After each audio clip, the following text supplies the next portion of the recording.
Hi everyone, আজকে আমি share করব চিকেন রোস্ট রেসিপি। আর এর জন্য আমি চিকেনে প্রথমে হলুদ গুঁড়া, মরিচ গুঁড়া, লবণ দিয়ে ভালো মতো মেখে নিচ্ছি। আমার চিকেন রোস্ট অনেক বেশি পছন্দ, পোলাও দিয়ে খেতে তো অনেক মজা লাগে আমার। আর আমার চিকেন রোস্ট রেসিপিটা কিন্তু একদম ইজি, তোমরা একদম বাসায় এটা রেডি করতে পারবা। বাসায় সব কিছু যা যা উপকরণ আছে ওগুলা দিয়েই বানাবা। সবগুলো একসাথে ভালো মতো ম্যারিনেট করে আমি কিছুক্ষণের জন্য রেখে দিব। এরপর ভেজে নিব ভালো মতো, হালকা ভাজলেই হবে। এরপর ভাজা হয়ে গেলে আমি অন্য আরেকটা প্যানে অল্প করে তেল দিয়ে নিব। আমি কিন্তু তেলটা একটু কম দেওয়ার চেষ্টা করছি, কারণ আমার হাজব্যান্ড বেশি তেল দিয়ে খাবার খেতে পারে না।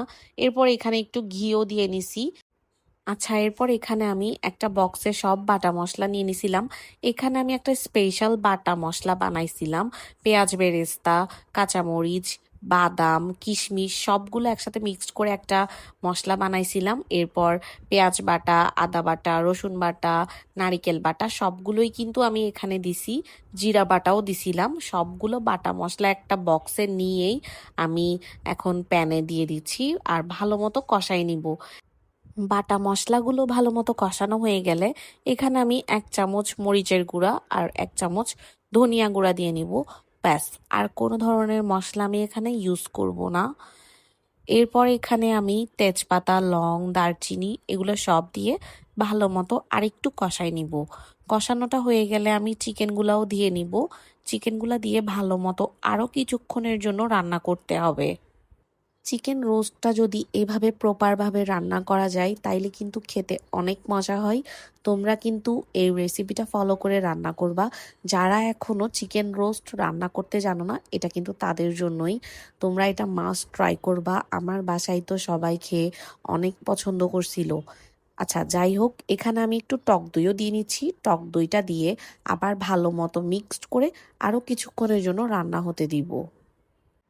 আমি কিন্তু চিকেন রোস্টটা অনেক ভালো মতো কষাই নিচ্ছিলাম। তোমরাও চেষ্টা করবা যে চিকেন রোস্ট রান্না করলে কষাতে, কারণ কষানোর উপরেই কিন্তু টেস্টটা ডিপেন্ড করে।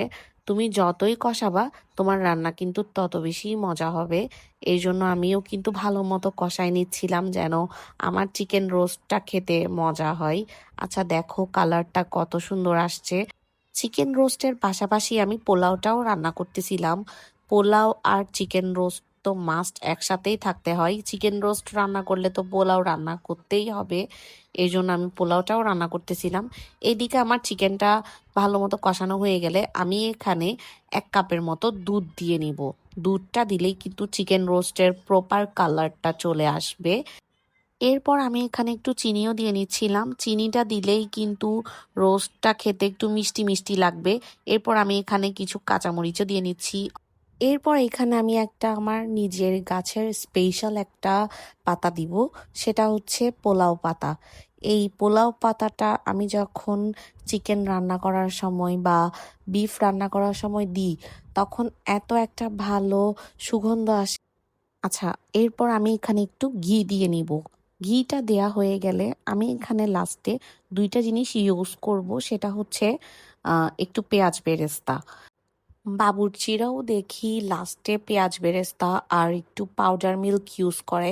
তো আমি ভাবলাম আমিও আজকে একটু দিই পেঁয়াজ বেরেস্তা আর পাউডার মিল্ক। এটা দেওয়ার পর সাথে সাথেই কিন্তু চিকেন রোস্টের চেহারাটাই চেঞ্জ হয়ে গেছে। দেখতে কত সুন্দর লাগতেছে, খেতেও কিন্তু অনেক মজা হয়েছিল। একদম অথেন্টিক একটা রোস্টের ফ্লেভার আসতেছিল। Thanks for watching, by.